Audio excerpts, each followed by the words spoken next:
Hi, it's me again, Lou. In the last episode, Naomi went crazy at me when she thought Jeremy had cheated on her with me. Then she took it too far and tried to destroy my reputation by locking me in my room so I wouldn't be able to take on the host role of the fashion show. Luckily, a mysterious stranger rescued me. All I knew was that he wore cufflinks with the letter M on them. After that, just when I wanted to give Naomi a piece of my mind, I saw her crying as she found out Jeremy was with another girl. I comforted her and we made up. Then we all went to Arkansas to Will's family's hunting ranch, and that was when I realized who had rescued me that night. Mark! I couldn't stop glancing at Mark's hand as we all ate. It all made so much sense. After the barbecue, Mark said he wanted to go to the observatory to get some fresh air. This was my chance.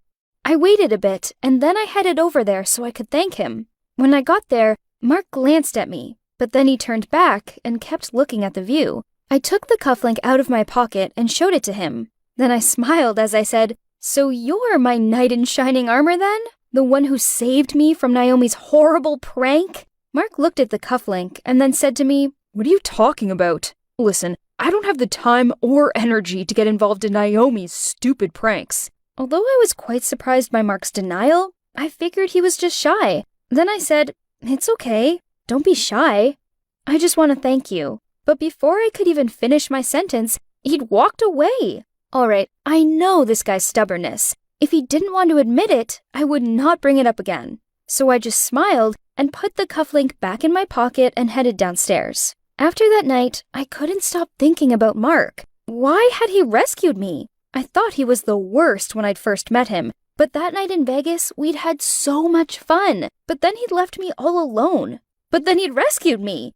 It was so confusing. He'd acted cold because he had some cool guy persona to keep up, but I could feel that underneath he was the sweetest, caring guy. And this just made me want to get to know him even more. Back at Plutus Heights, I felt closer to everyone after the trip. Aaliyah was being particularly sweet to me.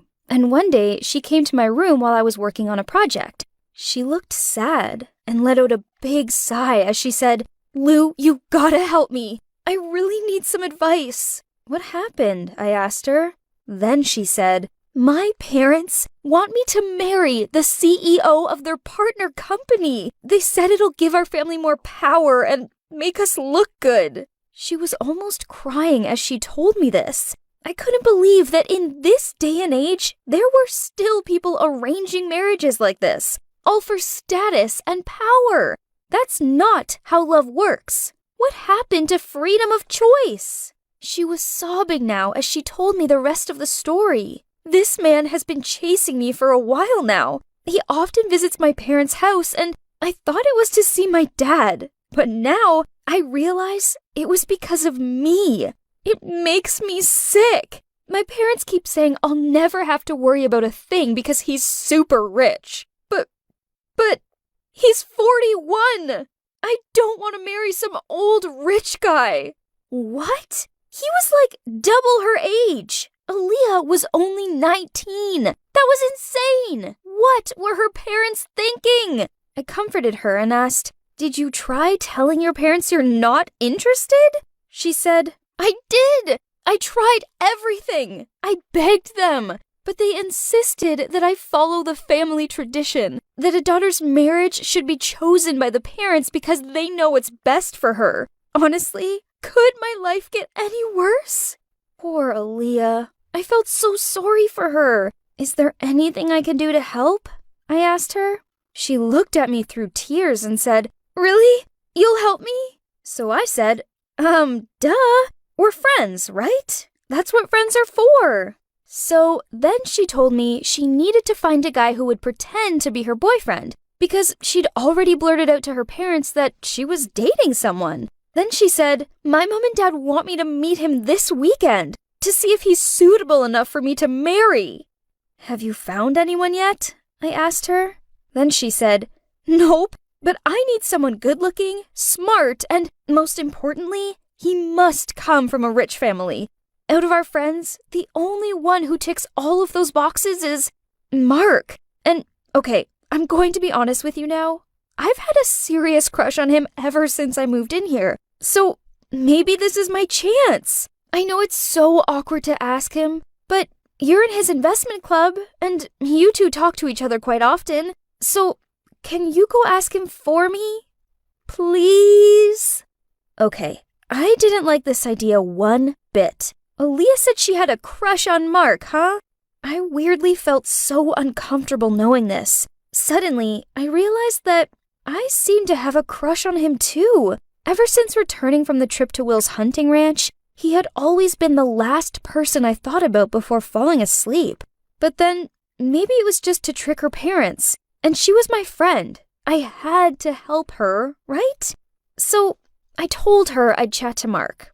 Gosh, I'm a good friend. She was so happy and said, "Oh, Lou, thank you so much. Make sure he knows it's not for real. It's just a favor. He'll be saving my life."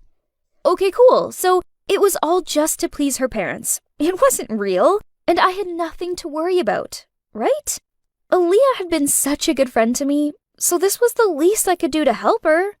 The next day, on the way back from the investment club, my car stalled right in the middle of the road and wouldn't start. I had no idea what was wrong, so I had to call and get assistance.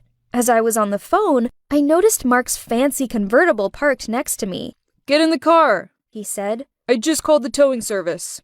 OMG, I couldn't believe it! Once again, he showed up just when I needed help. He really was my knight in shining armor. I got into his car, and there was this super awkward silence. Then I plucked up the courage to speak to him. "Mark, are you free this Saturday? I wanted to ask if you could do me a favor. Would that be okay?" "I'm never free," he replied. "Oh, okay. I mean, I knew he was a very busy person, so it was stupid of me to have even asked him. But then he said, "What do you need?" Oh, so he was giving me a chance. I then told him Aaliyah's story and then nervously asked him if he'd pretend to be her boyfriend to impress her parents. I did not expect Mark to respond in the way that he did. He just laughed and said, "How childish. Can't you think of a more convincing way? Aaliyah should just prove to her parents that she was mature enough to make her own marriage decisions." Aaliyah tried, but it was hopeless.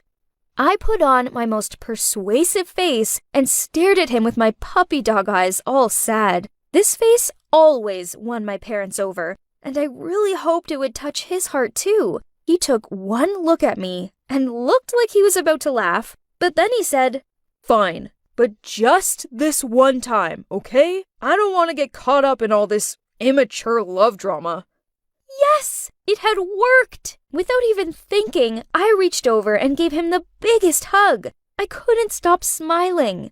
In a second, I secretly wished it was me who got to take him to dinner with my parents instead of Aaliyah.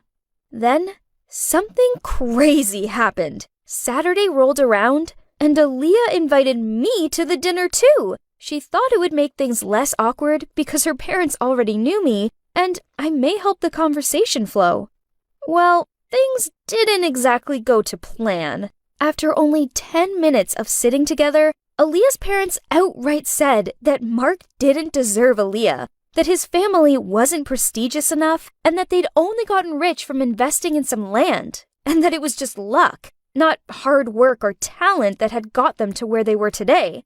I looked over at Mark. His face was bright red, and I knew how much this was hurting him. For a guy with high self-esteem like Mark, this was just too much to bear. He immediately stood up and politely excused himself, then walked out of the restaurant. Aaliyah got up to chase after him, but her mom grabbed her arm and stopped her, so I went instead. When I got outside, I tried to pull Mark's hand back, but he pushed me away and shouted, "Are you satisfied? They just insulted my whole family.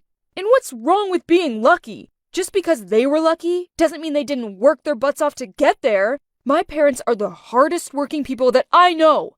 No one insults my family like that. No one. Do you hear me? Now leave me alone. You and Aaliyah, stay away from me." Mark, listen to me. Her parents didn't mean it like that. They're just blinded by their family tradition. They can't see past it. You're an amazing guy. Not many 19-year-olds work as hard as you do. You're so talented, and I admire you for this. Honestly, you're so inspiring.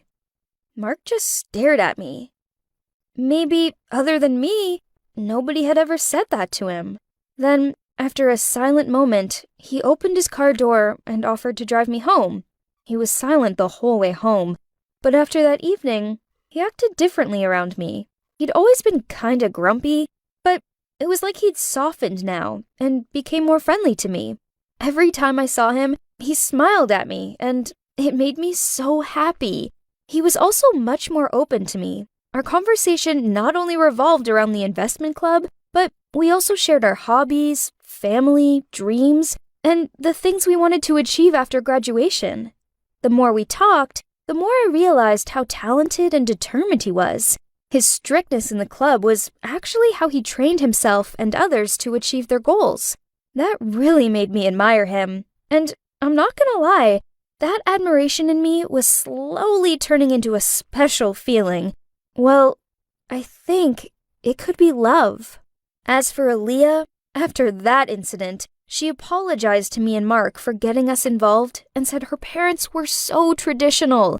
Other than that, she never mentioned this crush she had on Mark again, and I felt relieved. At least I could comfortably hang out with Mark and dream of a further future between us without having to worry that it would upset Aaliyah. And then one day, Mark asked me if I wanted to go to the grocery store with him to pick up some snacks for our Plutus Heights movie night. I happily agreed, and in the store, Mark suddenly turned to me and said, "Can you hold this, please?" I turned around to take whatever he was holding and said, "Sure, what is it?" Then he grinned and said, "My hand." In the middle of the store, he grabbed my hand and didn't let go. OMG! I couldn't believe it! This was the most romantic thing anyone had ever done for me. I couldn't believe how much he'd changed. He was so cute. I blushed and held his hand tighter. In that moment, I'd never been happier, and I wanted Mark to be by my side forever. Stay tuned for Season 2, where the drama of Plutus Heights continues. Will things develop between Mark and I? Only time will tell.